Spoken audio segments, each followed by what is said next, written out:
people get so obsessed with, this gratification of, these taps and likes, and it does make you feel good. That's the thing, but you've got to be aware of the fact that it's empty, isn't it?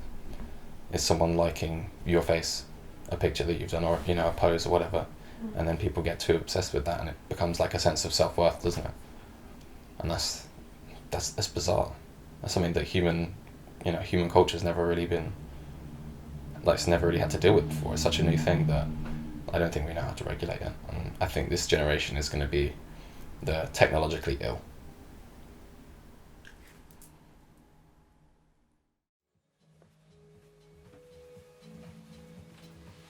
At the moment, not being close to nature and having time to relax is like the biggest emotional struggle, but it's not usually a problem because I usually have it all the time.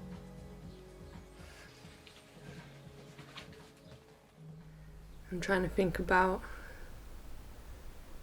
what are my other emotional struggles. Boys. Just worrying unnecessarily about upsetting people, about time, having enough time. I worry about my friends and I worry that they're okay. That's a lot of worries. Yeah. Well, I still have to think about what emotional struggles would mean. I have a lot of social anxiety, and then I have health anxiety is something, but I don't know if that is related to the social sphere. But a majority of the anxiety is centered around worrying about health. Your heart isn't yours. No. Well, it is now, but... Oh, wow. I didn't know that. You didn't? Oh, yeah, I had a heart transplant. when you were young? Yeah, 5 weeks old. If I'm sick, it's like, well, I guess I'm dying. I don't think that my health anxiety and my social anxiety are completely related. It's just two, I don't know, lines of thought that are always there.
What is your relationship to technologies? We're way too close right now. I don't like it. I think it's really central at the moment because of like the university setting, and that's very much based around emails. The projects are based around emails and social media, and then the studies is all based around Moodle and Turnitin and emails. So like it's really central at the moment. I feel like it's like a pet that's attached, like a parrot on my shoulder, or a dummy, your pacifier. You can't be without it, but it's really nice when it's not there. And to just allow time to happen and to meet people by coincidence and to meet people in the moment and in the flow is like, it's really nice because it feels like it's more meant to be than it's coordinated.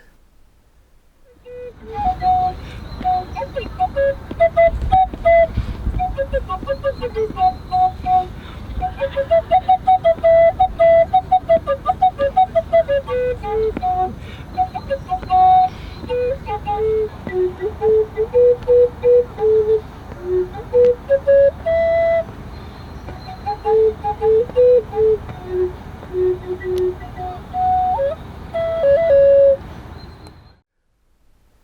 the society we have now, I view things like smartphones as like a extension of the self. It's an extension of your being.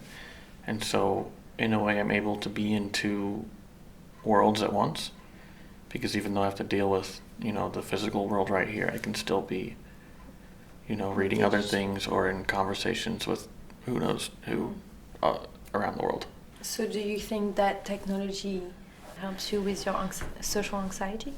Well, one, it's a mode of enhancement, so it enhances my ability to socialize. It enhances my expression, because it's where I post art, or where I would be able to write, if I was in the mood to write. And so, without the internet, there's like no medium for me to even begin to waste my time meeting people. Being able to, one, enter the social sphere, stay there, maintain conversation. I don't know, there have been a lot of social events here, and it is very stressful for me, because I just stand there and I don't know. Socialization is very hard for me. Initiating conversation is hard.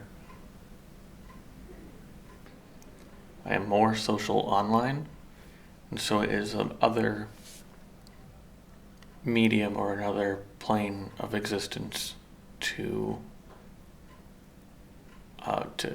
be in.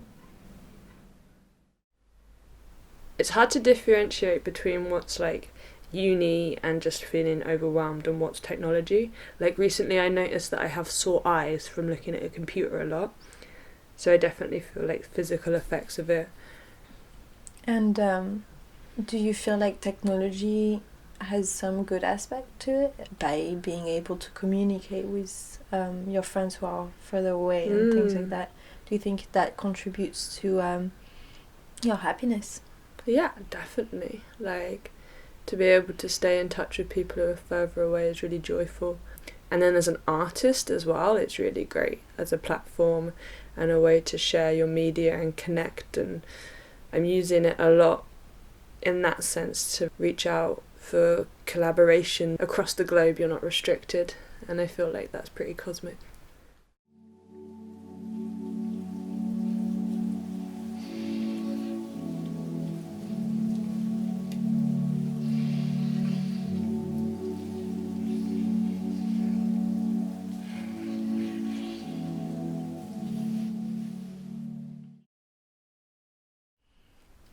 For the most part, I would say I don't try to balance it, because I view it as an extension of myself, and it is just part of my daily existence. And so I would say the best is, putting the phone in airplane mode. Like if I had like a good battery, I would never put my phone on airplane mode. I'd be connected at all times.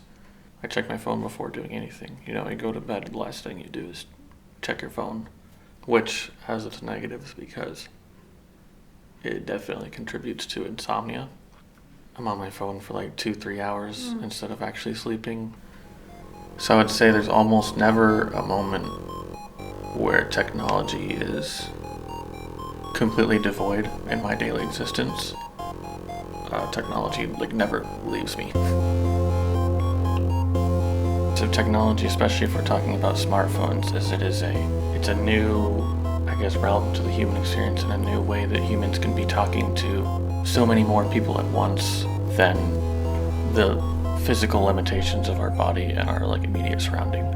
I think it is a positive thing in the end. People complain and think that it's bogging us down, or we aren't living in the moment, but they never stop to think that maybe the internet is also a moment to be lived, or that I think it's done more positive than good, and even if it hasn't, there's no way it's going away now, so you might as well try to shape it into a positive, because with the society that we live at now and the global scale of things, it's nearly impossible without a huge catastrophe to just stop using this technology altogether.